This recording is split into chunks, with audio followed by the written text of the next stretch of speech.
दोस्तों नमस्कार। जो सोशल मीडिया पर देखते हैं वो पता नहीं क्या दिखाई देता है, खबरों का जैसे अकाल पड़ गया है, कंटेंट का अकाल पड़ गया है कि क्या चल रहा है देश में कुछ समझ में नहीं आता। लेकिन समाचार पत्रों में कुछ साहसी समाचार पत्र होते हैं जो चीजों को डालते हैं, चीजों को भुनाते हैं। पत्रिका देख लीजिए, पत्रिका ने कुछ ऐसी चीजें डाली हैं। इस पत्रिका के अखबार को लेकर कि सुबह से बैठा हूं और सुबह से सोच रहा हूं कि इस तरह की पत्रकारिता अब यूट्यूब पर क्यों नहीं हो रही। यूट्यूब पर दो तरफा की पत्रकारिता देखी जा रही है, एक कांग्रेस विरोधी, एक भाजपा विरोधी। ये कब तक चलता रहेगा, लेकिन जनता की बात कब कही जाएगी। मुद्दे चलते रहते हैं तो राहुल गांधी के बयान पर जो है लोग अटकते रहते हैं। सोशल मीडिया पर जो बड़े बड़े पत्रकार लिखते रहते हैं, लोग उनकी बातें सुनकर के अटकते भटकते रह जाते हैं, लेकिन असली चीजें कभी कोई नहीं लेकर के आता। बस सोशल मीडिया एसी कमरे में बैठ करके एक ऐसा व्यवसाय बन गया है कि जिसमें सबसे ज्यादा लाइक्स पाए जाए, किसी को कैसे वो दिया जाए। मैं आज की खबरें पत्रिका की बताता हूं कि 1 महीने में 3 साल की मनचाही डिग्री मिल जाएगी आपको। ऐसा एक स्कैम, ऐसा एक रैकेट चल रहा था, पूरे हिंदुस्तान में चल रहा है, जिसके बारे में, फर्जीवाड़े के बारे में पत्रिका के पत्रकारों ने, जिन्होंने फील्ड पर जाकर के रिपोर्टिंग की और उसका खुलासा किया। ना आपको कॉलेज जाना है, ना परीक्षा देना है, और आपको आपकी डिग्री आपके हाथ में मिल जाएगी। ऐसा कहीं होता है? शिक्षा का गिरता हुआ स्तर, बंद होते हुए गवर्नमेंट के स्कूल, उन पर आ रही रिपोर्टें गाए बेगाए सोशल मीडिया पर बताई तो जाती हैं, वायरल भी होती हैं, लोग उस पर ध्यान भी देते हैं, लेकिन आम लोगों तक वो बात कहां तक पहुंचती है? क्या यूट्यूब तक समाचार पत्रों की बात पहुंचती है? शायद नहीं पहुंचती। शायद इस वीडियो के बाद उन पत्रकारों को, उन समाचार पत्रों को भी सम्मान मिलना शुरू हो जाए जिनको बोला जाता है ये बायस्ड मीडिया पत्रकार है, बायस्ड मोदी पत्रकार हैं, या बायस्ड मोदी समाचार पत्र हैं। लेकिन जब ये आती है खबर, और जिसको मैं राहुल गांधी को बताना चाहूंगा कि 1 महीने में 3 साल की मनचाही डिग्री, ना कॉलेज जाना है, ना परीक्षा देना है, और गिरोह का दावा है कि संबंधित विश्वविद्यालय से सत्यापन नहीं हो तो पूरी फीस वापस। कमाल है। आप देख रहे हैं ऐसा गौरव धंधा बीजेपी के राज्य में ही चल रहा है। यहां शिक्षा को व्यापार बना दिया गया है।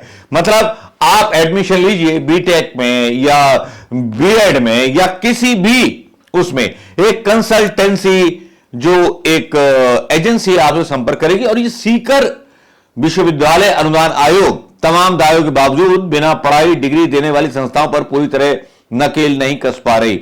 ये राजस्थान की न्यूज है, जहां भारतीय जनता पार्टी की सरकार है। खैर, भारतीय जनता पार्टी से ना जोड़ना तो ज्यादा अच्छा होगा। नौकरशाह होंगे जिन्होंने इस देश को बर्बाद कर रखा है, और बीजेपी जो चुनाव जीतने के चक्कर में हिंदू मुसलमान करती रहती है। ये जो खबर है बड़ी हिला देने वाली है उन लोगों के लिए जो मेहनत से कोचिंग करते हैं, सब कुछ करते हैं, और उन बच्चों का जो है सिलेक्शन नहीं हो पाता। देश में ऑनलाइन से लेकर ऑफलाइन तक कंसल्टेंसी का जाल बिछा हुआ है, जो युवाओं को घर बैठे किसी भी सत्र की डिग्री दिलवा रहा है। हजारों बेरोजगार मार्कशीट दिलाने वाले ऐसे दलालों के झांसे में भी फंस रहे हैं। पत्रिका टीम ने मार्कशीट दिलाने वाले गिरोह तक पहुंचने के लिए सीकर, जयपुर में दिल्ली के कई एजेंटों से बातचीत की। कई एजेंटों ने कहा कि अभी राजस्थान में एसओजी की कार्रवाई चल रही है, इसलिए निजी विश्वविद्यालय राजस्थान के युवाओं को पिछले सालों की मार्कशीट नहीं दे रहे हैं। कुछ इंतजार कर लो। एक ऑनलाइन कंसल्टेंसी ने 50,000 में सिर्फ 1 महीने में 2019 सत्र की बीएससी की डिग्री दिलाने का दावा कर दिया। आपको BTech, MTech, BA, MA, MCom, BSc, MSc, MSc, NM, GNM, BSA, law, BEd, polytechnic या आईटीआई, जो भी कोर्स करना हो यहां सब उपलब्ध है। जी हां, और आगे की न्यूज लिखी जाती है इस समाचार पत्र में पेज नंबर 7 पर। पेज नंबर 7 को ढूंढता हूं तो पहले तो विज्ञापन आ जाता है, और 7 नंबर को जब ढूंढता हूं तो फिर जो खबर है वो बहुत थोड़ी हो जाती है। बस उसके मैं अवशेष ढूंढते रहता हूं और बस सोचता रहता हूं कि यह खबर मिलेगी कहां। पेज नंबर 7 पर। अब यहां यह पेज नंबर 7 है, जहां पर मैं देख रहा हूं वह चंचूड़ जी के बारे में बात है और यहां लिखा गया है जैकेट के शेष।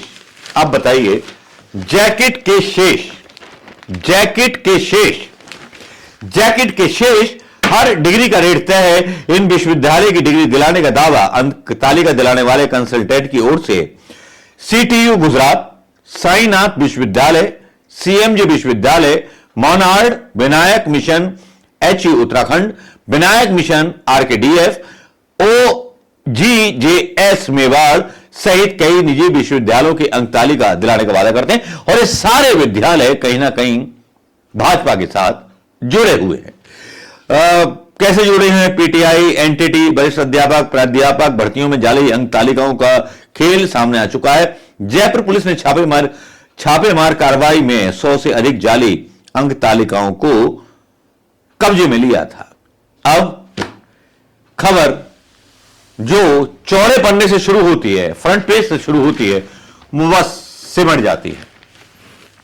यह खेल हमारी देश की शिक्षा नीति का और उस बात का जिस बात का मोदी कह करके आए थे कि ना खाने दूंगा ना खाने दूंगा, अब तो खा भी रहे हैं और खिला भी रहे हैं और नकली अंक तालिकाएं भी बांटी जा रही हैं और शॉर्ट टर्म कोर्स चल रहा है कि बस पैसे दीजिए, इतनी में तो डिग्री आपको मिल जाएगी।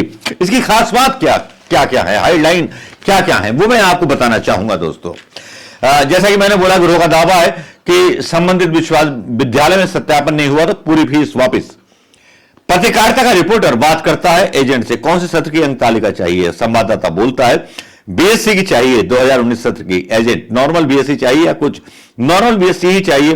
तो एजेंट बोलता है पूरी फीस अभी देनी होगी, फीस 50,000 रुपए। कौन से विश्वविद्यालय की होगी? तो एजेंट बोलता है 1 महीने में दिला देंगे और कई निजी विश्वविद्यालयों के नाम वो बता देता है। सरकार का डर है, अमित शाह का डर है। सरकार तो है ही तानाशाह, तो भाई कौन खोले नाम किस विश्वविद्यालय के? तो संवाददाता बोलता है जाली अंक तालिका तो नहीं निकलेगी। तो एजेंट बोलता है कि विश्वविद्यालय में जाकर सत्यापन करवा लेना आसानी से। उसने एक छात्र के सबूत के तौर पर अंक तालिका व्हाट्सएप पर शेयर कर दी। यदि सत्यापन नहीं हुआ तो मेरी 100% गारंटी, यदि काम नहीं हुआ तो आपकी पूरी फीस गारंटी से वापस कर दूंगा। पहले डिग्री दिलवाई छात्र कल्पेश हैं, काल्पनिक नाम है। यह भी रिपोर्ट में इसका जिक्र किया गया है इस अखबार में, जिसमें कहा गया है एसओजी की विश्वविद्यालय के पदाधिकारियों को अंक तालिकाओं के मामले में गिरफ्तार कर लिया। उसके बाद अब विश्वविद्यालय सत्यापन नहीं हो पा रहा। लिया था डिप्लोमा, नहीं मिली नौकरी। छात्र सुरेंद्र, बदला हुआ नाम। यह भी कंसल्टेंट एजेंसी के मारे हुए, 25,000 में अंक तालिका भी आ गई, लेकिन परिणाम को लेकर विवाद होने पर नौकरी नहीं मिली। अब सीकर जयपुर में चल रहा है कि माहौल खराब है, डिग्री नहीं मिल सकती। यह मेरे मुल्क में उस प्रधानमंत्री की हकीकत जिसने बोला था ना खाऊंगा ना खाने दूंगा। यह खबर पत्रिका पर जैसे प्रधानमंत्री मोदी पर एक तमाचा है उनकी कानून व्यवस्था पर। वो कानून व्यवस्था ईडी सीबीआई का इस्तेमाल अपने विरोधियों को अपनी सत्ता बनाने के लिए तो कर लेते हैं, लेकिन क्या छात्रों के बारे में सोचा? क्या युवाओं की नौकरी के बारे में सोचा? शायद नहीं सोचा। इसी अखबार में एक खबर और भी है, यहां कोने में है छपी हुई थोड़ी सी, अगर जूम कर सके मेरा कैमरामैन तो यहां दिखाना चाहूंगा एक वाहिद सवाल। इस पर जूम करें आप, मैं जूम करें मणिपुर की खबर पर। और ये मणिपुर की खबर वो खबर है जिसमें लिखा गया है कि मणिपुर में आज भी हिंसा का दौर जारी है। मणिपुर में आज भी जो है उग्रवादियों ने हमला किया और 6 घरों में आग लगा दी। इंफाल मणिपुर के जिलबाम जिले में सशस्त्र उग्रवादियों ने आदिवासियों के साथ मिलकर के आग लगा दी। तो यह सच्चाई है कि गृह मंत्रालय कितना कमजोर है, देश के प्रधानमंत्री कितने कमजोर हैं, शासन व्यवस्था कितनी कमजोर है। सीडी ईवी आईडी का ध्यान विरोधियों पर लगा रहता है, लेकिन देश में हो रहे करप्शन पर किसी का ध्यान नहीं है। क्या परसेंटेज बंधा हुआ सरकार का या क्या? बहुत सारे सवाल उठाए जा सकते हैं, लेकिन बाकी में अफसोस हुआ जब पत्रिका ये रिपोर्ट छापती है। और पत्रिका का बहुत बहुत धन्यवाद, इस अखबार का बहुत बहुत धन्यवाद जो ये चीज सामने आई। दोस्तों कैसी लगी ये खबर आपको बताइएगा जरूर। नमस्कार, जय हिंद।